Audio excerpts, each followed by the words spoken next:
that long shadow was actually far more interesting than the Goldust character itself. And he thought the same thing about Mankind. He'd come to realize that the real-life Mick Foley was more interesting than the fictional character of Mankind. He wanted me to do on air what Goldust had done, which is come out and talk to the audience like I'm talking to all of you. I mean, Goldust went out and he said, I'm Dustin Runnels. I have a gimmick character named Goldust. He showed with his kids, and it was great. But I didn't think it was what was right for me. Because I said, I've got a lot of work tied up into this character. I don't want to just forget it. I don't want to tell people that I was acting.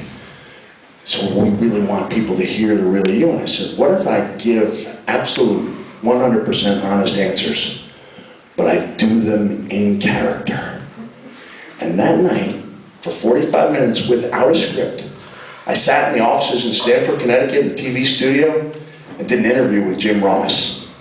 Yeah. 20 minutes into the interview, out of the darkness, a voice I previously had not even known was present said the words, "This is phenomenal." Yeah!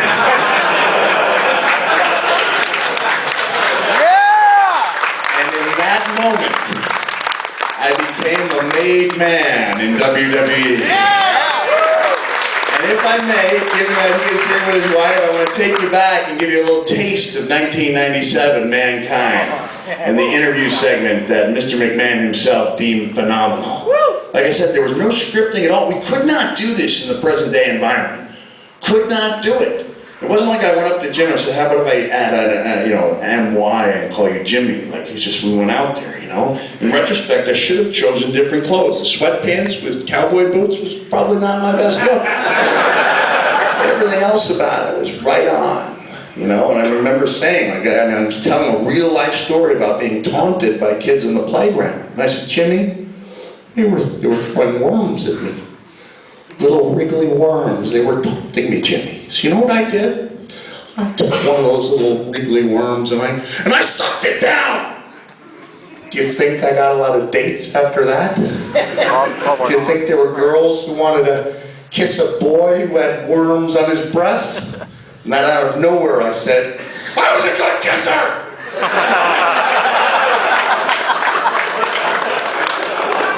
To this day, I have no idea where that came from. Actually, no verification of that being true. I was a good kisser! And I never got the chance. What was I going to do? Practice on a pillow. And I remember Stone Cold, riding with Stone Cold, and he goes, kid, what are they going to do? Turn your baby face? And I said, babyface would be a good guy. I said, no, I think they just want you to, they want to give people a better idea of who I am. He goes, you'll be babyface within 2 weeks. And they took that 45-minute segment, they cut it up into 5 segments. Music, real eerie. And sure enough, with each week, each passing week, more and more people were cheering me. I never actually turned. I never actually had like what we call a babyface turn. I just became a good guy. Because people collectively, over the course of those 5 weeks, went, oh, he's a nice guy. Now I happen to be lucky to have existed in a business, the only business I know of, where both losing an ear and having your tires slashed in a parking lot are not necessarily bad things. I lost my ear in Munich, Germany in 1994, and on the way to the hospital, in the ambulance, I'm in the back going, wow, think of the promos I can cut. And it was in my second week in Dallas, Texas. I walked out of the Sportatorium parking lot. There's my 1980 Plymouth Arrow, all 4 tires slashed. I came in, I said, somebody slashed all my tires. Eric Embry, the booker, the boss, put his hand on my shoulder and said, you got good heat out there, son. And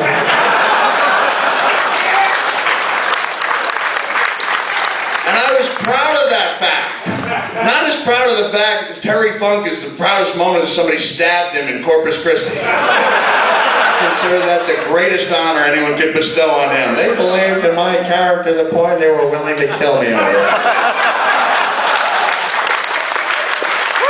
I'm going to stop at the knife to the tire as my claim to fame. I worked hard at getting heat and took great pride in it, but deep down, like real heat, real anger, hatred, it scared me a little bit.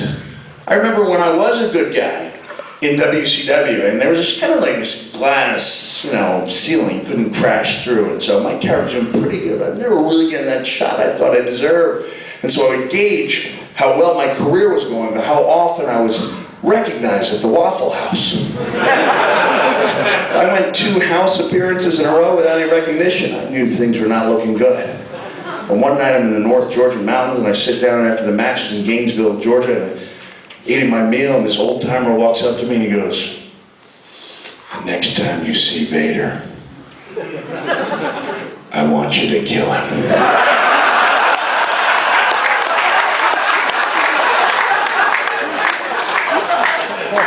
"Don't you worry, sir. I'm gonna get him." He looked at me like I was out of my mind. He said, "I didn't say I wanted you to get him. I said I wanted you to kill him." You have any idea how scared I have to be to get up from a half-eaten Waffle House meal? Scattered, covered, chunked, and smothered. Because the truth is, although I worked at it hard and took pride in the fact that I was, you know, a good bad guy, like deep down, like I didn't get into professional wrestling to be hated. I actually got into professional wrestling to be loved, like to be accepted, to get reactions. Like I wanted to make people feel the way that I felt. When I was in Madison Square Garden and I saw Jimmy Superfly Snuka leap off the top of the steel cage. Yeah! I looked around at people, like I was all alone, but I felt like I was in a family of 19,000 strangers hugging, tears streaming down their eyes. Like this is a scenario of love, not hate. That's what I wanted to create. I cared about what people thought about me. I mean, to this day, if someone writes something really mean on the internet, it kind of hurts my feelings. And so I'm just going to ask. This is pretty vulnerable, right? I'm hanging out there and being as honest as I can be. You guys are believing everything I say. Am I right? Yeah! Yeah! So will you trust me? Yeah! When I tell you from the bottom of my heart that Brock Lesnar does not give a shit about what any of you think. I don't care if it's 6 weeks, 6 months, or 6 years. There will not come a time, point in time, when you look at your television screen and collectively go, "He's a nice guy." Because he's not. I don't care what you write about him on the internet, you're not going to hurt his feelings. Because in order to hurt his feelings, he'd actually have to have feelings first, which he doesn't. Which makes him the perfect guy to break the streak of The Undertaker. People say, "Don't you wish it was me because I had a hallowed history with Undertaker?" No, I would have broken my back. Would have broken the back of all but Brock Lesnar. Because Eddie Guerrero, rest his soul, one of the greatest wrestlers of all time. He would walk out and there'd be 14,999 people chanting his name, and he would say, "Why doesn't that one guy like me?" He was so much like me in that respect. Batista used to get fined for going after fans who were booing him when he was a good guy. That streak would have broken the back of anyone but Brock Lesnar, making him the only candidate to beat the streak. So I tied it up without your help, right? Now, before I introduce my guest for the Q&A, I want to tell you, in my opinion, this is a new yardstick to explain just how good Jim Ross was at what he did. There's a match I'm known for, a cell match, and it's dramatic, and it's surreal, and it's amazing. But it's actually more dramatic, and more surreal, and more amazing without me being in it at all. And I realized that when I was at a radio station. They played just the audio from that match, and it sent chills down my spine. So what I'd like you to do is just close your eyes for a few seconds. You don't have to close your eyes, but if you don't close your eyes, you'll just be looking at a guy on stage who is closing his eyes. Just close your eyes and let JR's words tell the story of the cell.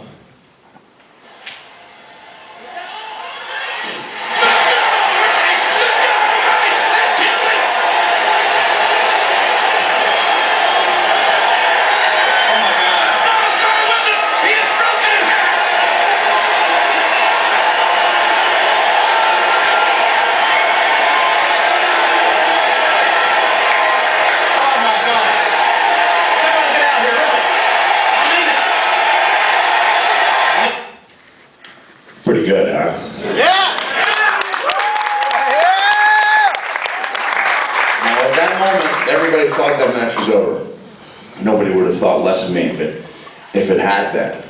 But for that one night at least, I found what we in wrestling refer to as the intestinal fortitude. Yeah! To roll off that stretcher. And I began ascending that massive steel structure one more time. That cell was rumored to be upwards of 40 feet in the air. It was a legitimate 16 feet. Nothing to laugh at. But I gotta tell you, once you've been thrown off a structure 16 feet, which is 6 feet higher than a basketball rim, there's no need to exaggerate. And I was so glad that in Chris Jericho's book, he mentioned that he was thinking of doing something off the top, and he said, I don't want you to think I'm exaggerating here, but the people looked like ants. And that's how ridiculously high it was. So although it was not 40 feet tall, I would appreciate it if JR wants to stop by the Foley bedroom. Yeah! Apply that same use of mathematics to the play-by-play. Look at the circumference. I did find the strength. I found the resiliency to climb up that massive steel structure one more time. Slowly, and I'll grant you that. It was not a speedy journey. Slowly, but with the peace of mind that comes with knowing, that can only come with knowing. And I'm talking about absolutely knowing. Absolutely knowing. The peace of mind that can only come from absolutely knowing that the worst part of my evening was over with.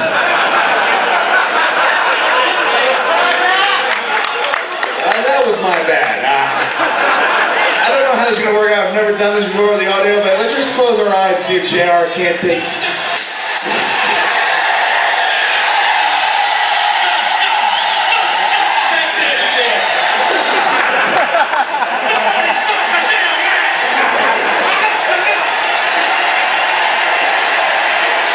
Now, luckily for me, they didn't stop the damn match. JR was right, somebody should have. In 2014, that match would be stopped immediately. That'd be the correct move and the right move. But fortunately for me, it's not the decision that was reached in 1998. Because had that been the decision reached in 1998, no one would have been talking about that match a month down the road, let alone 16 years later. Because in 1998, at least, we didn't stop matches in WWE. We didn't stop matches. We didn't stop matches. Yeah! We bought time. I can practically hear Mr. McMahon backstage going, buy him some time. Now, it should be included, The Undertaker had a fractured ankle in this match. So he had to hang and drop from a perilous height. You could see him limping noticeably. And that's when Terry Funk, with an N, so technically I'm still at 0 on the F-bomb scale, right? Alright, Terry enters the picture, and this is what made this entire evening brand new for me. I was blessed and very lucky that Terry Funk, with an N, inducted me into the WWE Hall of Fame in 2013, and prior to him sharing this with the Garden audience in the world, I had no idea about the exchange of words that took place between he and The Undertaker. On one level, I knew there'd been an exchange of words, because I'd watched that DVD probably 100 times. And I'd seen that there were words exchanged, but they were said so casually that I never once turned to like my wife or my kids or my friends or any of the WWE superstars or Al Snow. I said, I wonder what The Undertaker just said to Terry.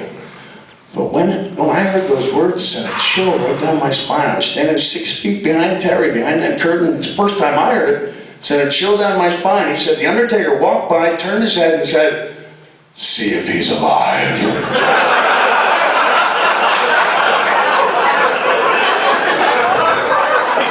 See if he's alive.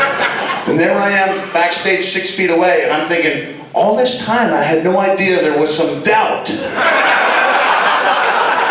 as to my status as a living human being. And on the DVD or on Netflix or WWE Network, you can actually see Terry go over and check on me. Checks my vital signs. And came back and reported that he's still breathing. At which point the Undertaker chokeslammed Terry Funk. In the process, Terry's shoes came off his feet. Now, if I may, is that a video camera? Yeah, you gotta turn it. Let's put it away, okay? Can we bring it up here? Have you been taping the whole show? It's for photos, but Are you sure? it's for the venue, yeah. Okay, are you got it? Good. I was about to use my F-bomb. I think we all needed a little breather anyway. It was getting intense, right? I was going to ask you to, we were all going to examine the evidence at hand anyway, okay? Sorry about that, sir. Are they good photos? They're good. Okay, because I'm on my 205th consecutive day of wearing Santa Claus themed attire.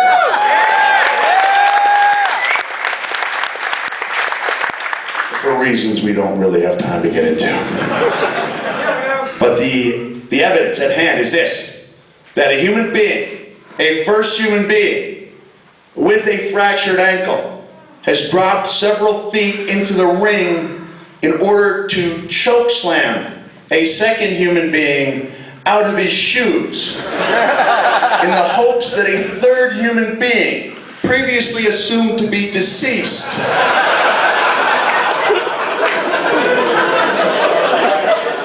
might be bought the gift of time in the hopes that he will regain consciousness to continue a fake pro wrestling match.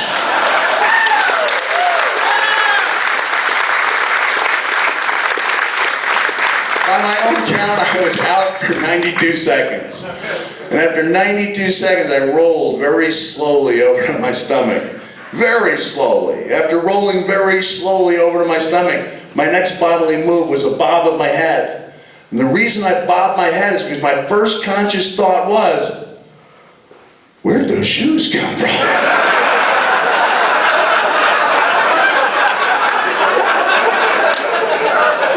Look at those shoes. And I tried to stand and I fell back down like a newborn colt. It was sad, and it was scary. And I'll never forget, it was then the Undertaker walked over, and he had, at that time, that long mane of hair. So he leaned over, it was almost like a cone of silence. No one ever knew the words that were exchanged between me and the Undertaker. I'm going to share them now with the expectation we don't repeat what I said. I'll never forget it. Get ready for a chill of your own. He leaned over and he said, "Hey there, fella."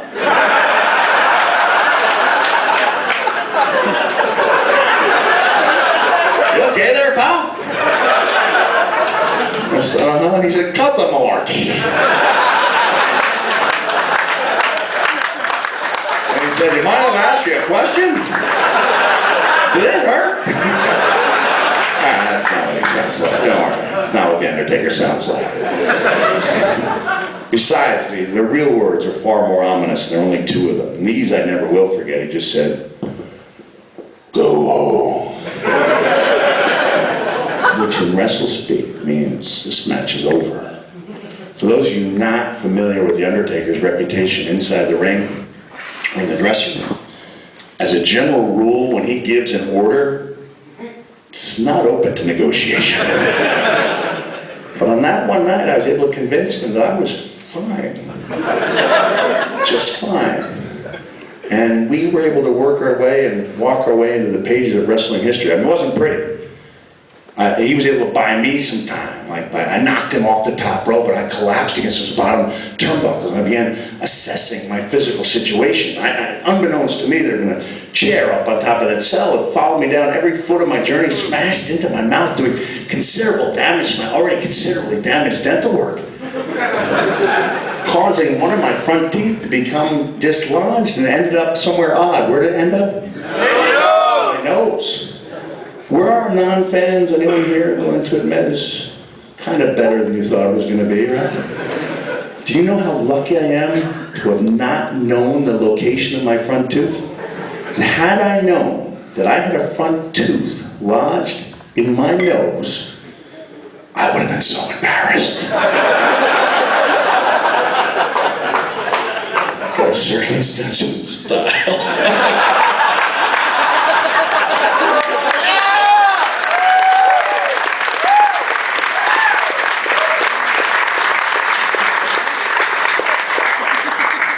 collapsed against that bottom turnbuckle. I began assessing the situation. I thought to myself, okay, Mickey, you got a massive wound underneath your lower lip. And if you're gonna think of a way, take your tongue, stick it through that massive wound.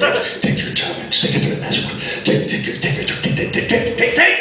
your tongue, stick it through that massive wound and wriggle it. Just stick it through and wriggle it. Just stick it through and go.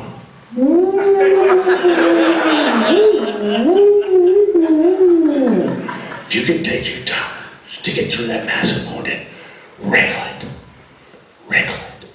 Wriggle it. Wriggle it. Wriggle it. Wriggle it. Wriggle it. You guys sound ridiculous right now. You can find a way to take your tongue, stick it through that massive wound and wriggle it. Yeah. It's going to create some captivating television. Because that was my commitment to my craft. But with all the blood and the beard, you couldn't actually see my tongue at all, let alone wriggling. So therefore, Jim Ross was not incorrect with his immortal cry. Oh my! Oh, and he's smiling. He's smiling.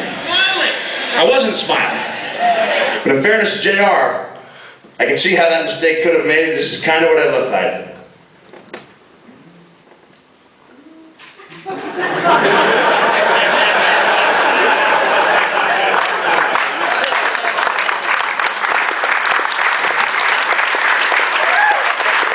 had asked The Undertaker a week before I was inducted in the Hall of Fame if I could thank him.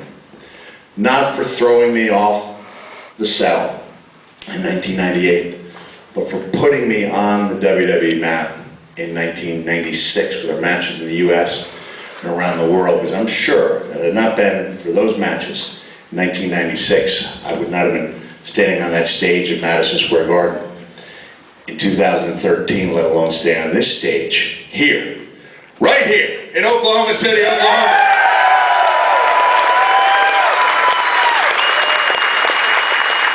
2014, and I was told, and when I was thanking him, that he got as close to emotional as anyone has ever seen him. Keep in mind that he doesn't watch out there with the fans and the other wrestlers. He watches backstage on a monitor next to Mr. McMahon. And you might ask why. Go ahead and ask why. Why? Because he's the Undertaker. Plays by a different set of rules. They don't cut to him before a commercial break and say, hey, always great to see the Undertaker. And I'd be like, yeah. There he was, backstage next to Mr. McMahon, getting as close to emotional as anyone had ever seen him. When I walked through the curtain, he was the first person I saw, and he greeted me and he gave me a hug, like a big hug, which is significant because he's not a hugger. He could be on this stage 100 nights in a row and the word wriggle isn't going to leave his mouth. He doesn't make sound effects like woo, woo, woo. There he was with the big hug from Mick Foley, put in a perfect ending. What was probably the most important night of my career. It brought me closure with that match, which was important. It brought me closure in my career as well. So at this point, the only thing that bothers me about that night, I'm talking about haunting me, like keeping me awake at night type of haunting, is the conversation I'm told I had with referee Mike Chioda after the match. Do you guys know referee Mike Chioda? Yeah! WWE official who has not changed his personal appearance in 32 years. I'm told that when Mike said to me, Cactus, they're bringing a stretcher out for you, that my answer was, Mike, have I been on a stretcher tonight? And he said, yes, you have. When you can see me on the DVD, I raised my arm, and I know subconsciously the reason I raised my arm, I didn't want anybody in the Pittsburgh Civic Arena to see me talking, and I went, I can't be on 2 stretchers in one night. And the part that haunts me, that keeps me awake at night, is I have no idea where that came from. No recollection of my father sitting me down when I was 8 or 9 years old. You know, son, you're going to be facing a lot of adversity, a lot of temptation. I don't care what the other kids in school do. I don't care how many stretchers they ride. You're a Foley, damn it! One stretcher. Listen, you guys have been great. I really appreciate it. And now, if we might bring up the lights just a little bit so we can see people out there. I'm going to introduce our special guest for the evening. I'm going to go over and retrieve those two chairs. Oh, you're going to bring them out for me? All right, thanks, man. Yeah. Ladies and gentlemen, say hello to... Hello, so it's combining...